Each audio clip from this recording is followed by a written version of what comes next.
What are the best American cities for conservatives and liberals? Well, we have a handy-dandy list for you, and it was put together by livability.com. So you might wonder, how the hell did they determine which cities are best for liberals and conservatives? Let me tell you how. They used a combination of ideology of the representation, voting of the residents, political leanings of the residents, and how the shopping habits of the residents relate to political affiliation. Livability.com managed to identify where people along the political spectrum tended to live and cities where they were clustered in high concentrations.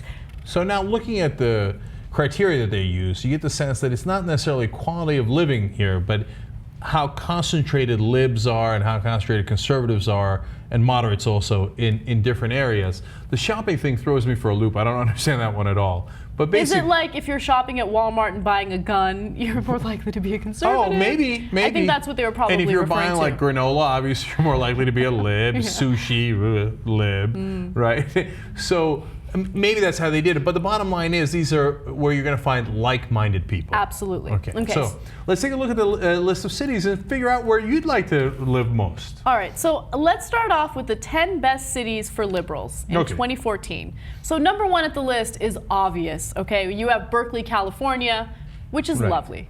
Okay. Hoboken, New Jersey, Somerville, Massachusetts, Boulder, Colorado. Gorgeous. All right. You have Evanston, Illinois.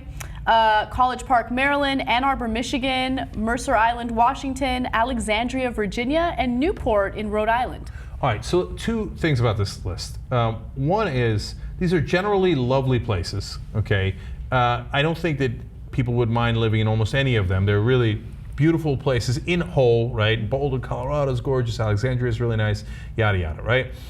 Number two, it's a high concentration of universities. Yes. Okay, which, you know, conservatives love to make fun of that, like, oh, sitting in your ivory tower. No, universities are where we educate people, but people with a lot of education are the professors. See, those are the smart people. Yeah. So nice cities, gorgeous cities with smart people in it. Not bad.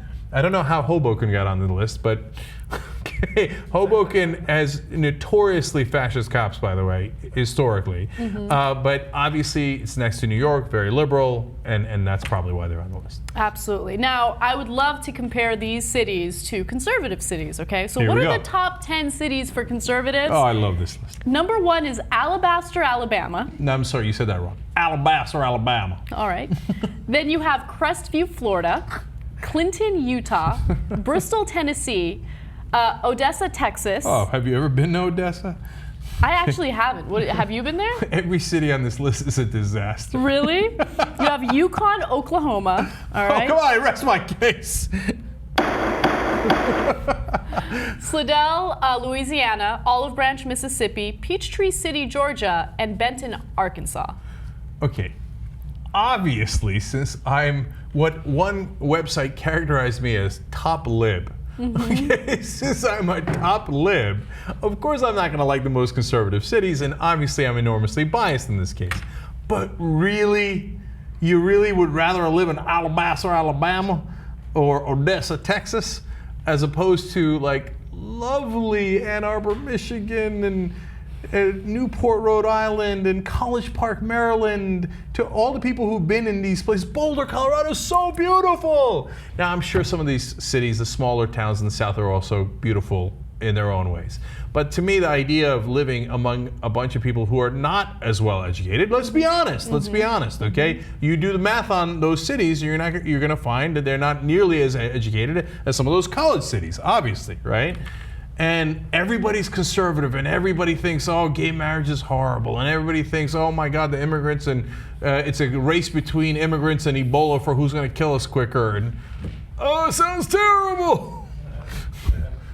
I wish I had more commentary for the story, but I feel like there's no city that's better than Los Angeles. So I just okay, well, you want to talk about top lib? I like Los Angeles, and then coming in at number 2 would probably be Portland. Coming in at number 3 would be San Francisco. Lib, top lib. I don't know why those cities aren't on the list, because they're probably too large, not as high enough concentration of libs.